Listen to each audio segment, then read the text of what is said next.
Manolotra ny fiarabana tompoko klasy tompoko vavy raha atao jery todika ny mikasika ilay rivo-doza Enao dia niditra teo Ampany izy distrika any Antalany 7 martsa teo tamin'ny 12 oratoandro.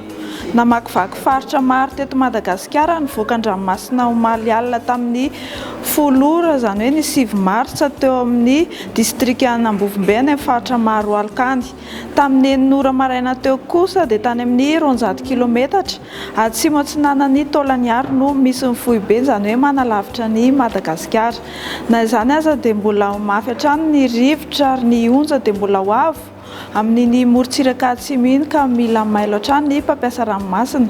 Etsy andanin'izay ihany koa dia foana avokoa ny filazana loza rehetra voaraindreo distrika sy faritra nahazo izany. Dia mametraka ny mandrapitafa tompoko klasy tompoko vavy.